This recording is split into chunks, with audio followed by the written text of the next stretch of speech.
This right here is known as a displacement tank. It's got a little nozzle on it so that we can see how much water comes out when you put something in. So I'm going to fill it up to the brim and let the extra water come out. Okay.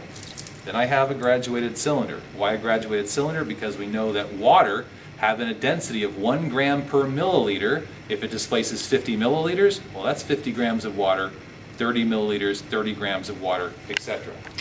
Got a spring scale here.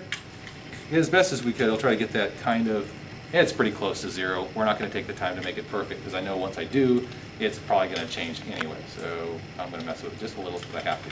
So that's 0. I'm starting with a 200 gram mass. That's a given mass. Going to put it on the end of this, and it reads, bam, 200. Okay, we'll show that to class. 200 grams, yes? I'm going to put it in the displacement tank and capture the water that comes out. I spilled a little bit of it, but should be close anyway. Because that's a known mass, and it includes the very top of it.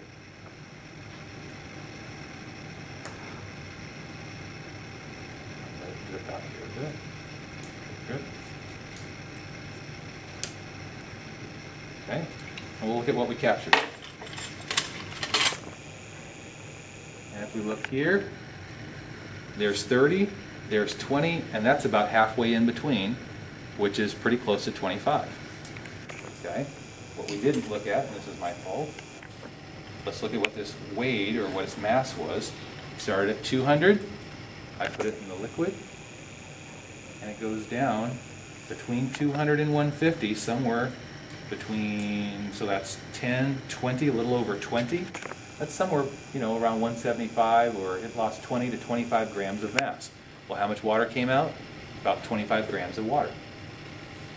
Okay, let's take a piece of wood. Again, that's semi-close to 0. I'm going to fill that up again to where it comes out.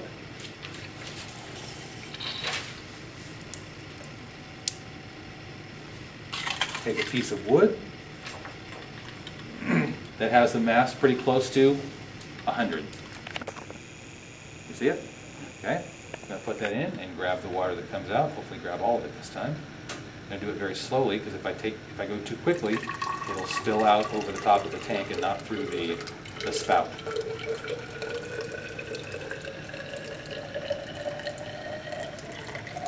Notice as the pipe gets smaller, the pitch goes up.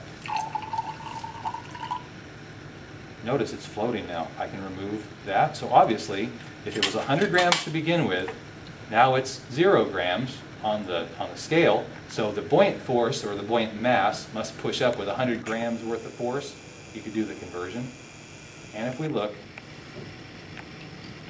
that is right around 100 grams of water, or 100 milliliters of water, which is 100 grams of water. So what does that prove?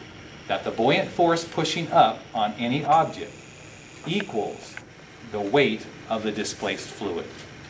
Now we found that it was equal to the mass, but you could do the calculation to find that it's equal to the weight.